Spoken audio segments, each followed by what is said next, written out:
यह वो किस्सा है जो अब मेरी ज़िंदगी का हिस्सा है। मैं थोड़ा ज़िद्दी किस्म का इंसान हूँ और इस जिद की वजह से बचपन में मुझे बहुत मार पड़ी है।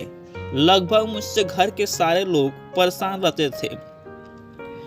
माँ तो इस जिद की वजह से हर दूसरे दिन झाड़ू से मारा करती या फिर बात करना बंद कर देती थी।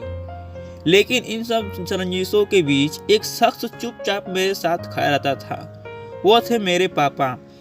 हाथ उठाना तो दूर की बात है, मुझे तो यह भी याद नहीं कि आखिरी बार उन्होंने ऊंची आवाज में कब बात की थी। क्योंकि पापा हमेशा कहते हैं कि जितना मैं उनसे सीखता हूँ उतना ही वह भी मुझसे सीखते हैं। बाप बेटी के रिश्ते से पहले हमारे बीच दोस्ती का रिश्ता है। जैसे दोस्त एक दूसरे के बिना कुछ कहे आंखों ही आंखों में डालकर दूसरे का हाल समझ लेते हैं, बिल्कुल वैसा ही हमारा रिश्ता भी है।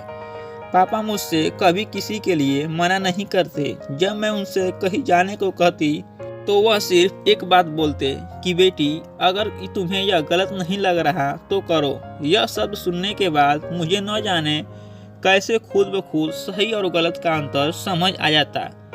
जब मैं क्लास 5 में पढ़ती थी, ठीक 1 तारीख को पापा की तनख्वाह आती और महीने के पहले रविवार की शाम पापा और मैं महीने भर का राशन लेने के लिए एक साथ जाते थे। मुझे आज भी याद है, एक पुरानी साइकिल के हैंडल पर 2 थैले बांधकर महीने भर की खुशियाँ लेकर आते थे। एक बार उस रोज हम राशन लेकर घर वापस आ रहे थे तो पापा की नज़र थैली के ऊपर रखी हुई एक बीमार की बड़ी टिकिया पर गई। पापा ने मुझे रुकने के लिए कहा और हिसाब वाला खाता मांगा।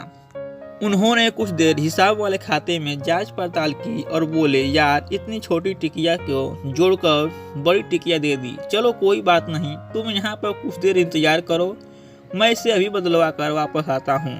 इतने पर मैं फट से बोल पड़ी, पापा यह क्या कर रहे हो, अब रहने भी दो, आप कहाँ इतनी दूर वापस जाओगे। तो पापा ने एक पल के न रुके, जरा मुस्कुराए और उस टिकिया को हाथ में लेकर बोले, बेटी यह मुझे गलत लग रहा है तो मैं ये नहीं करूँगा। पापा वापस दुकानदार के पास चले गए। मैं कुछ देर वहाँ इंतजार करता रहा। कुछ 5-10 मिनट बाद वहाँ बड़ी टिकिया को बदलकर एक छोटी सी टिकिया लेकर वापस आए और हम घर की ओर चलने लगे। रास्ते में पापा ने एक हाथ से साइकिल को संभाला और दूसरे हाथ मेरे कंधे पर रखते हुए बोले, बेटी ईमानदारी किसी और से नहीं की जाती, ईमानदारी खुद से होती है। ईमानदारी हर उस चीज में होनी चाहिए जो तुम दिल से करते हो, इसलिए ईमानदार बनो, सबसे नहीं अपने आप से, खुद से। बस इतनी सी कहानी है ये।